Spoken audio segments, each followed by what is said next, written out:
generally is going to be what you see in any kind of education format when you need a basic airway management head. I mean, this is hands down the most popular head that you can find, and for good reason. I'm going to go ahead and open this up and explain a few of the things.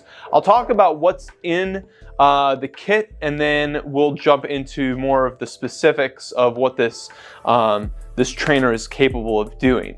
There are other airway heads on the market that you can find, but probably none quite as robust as this. So the value, what you get for what you pay, it's priced very well. And this is very durable as well. You know, these things can last for decades.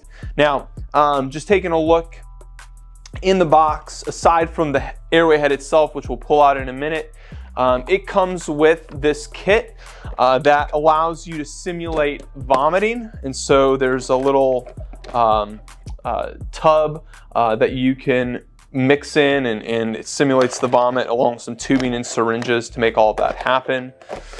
You have a bag mask device that comes with the components here, the mask and the connection piece. So something like this here.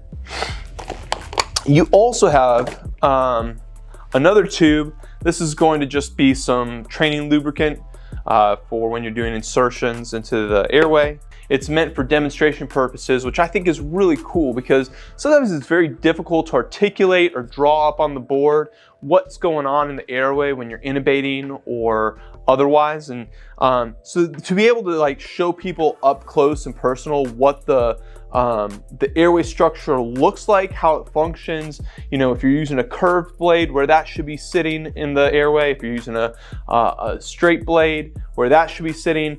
I think it's just super helpful and forward thinking of Laerdal to give you this extra piece to enhance the training, to enhance your concepts that you are trying to communicate to your students.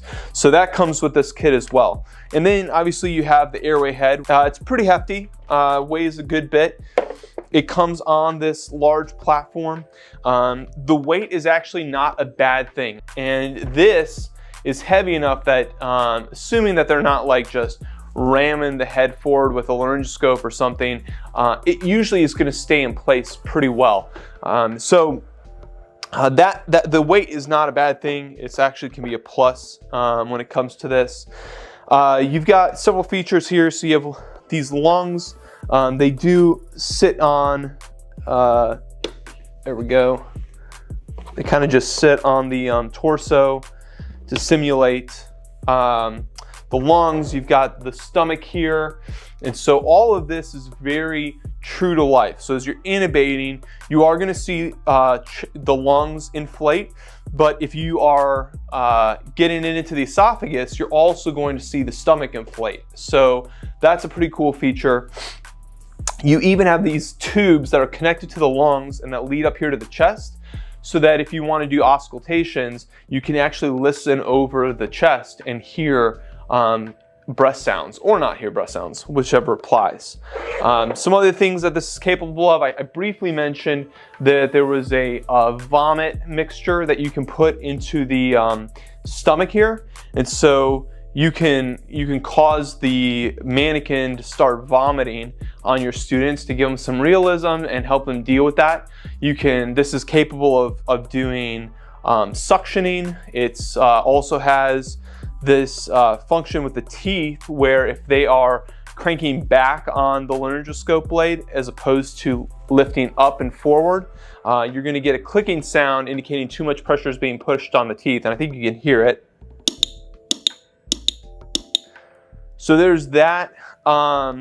You're able to not only do intubations, but you can do OPAs, NPAs.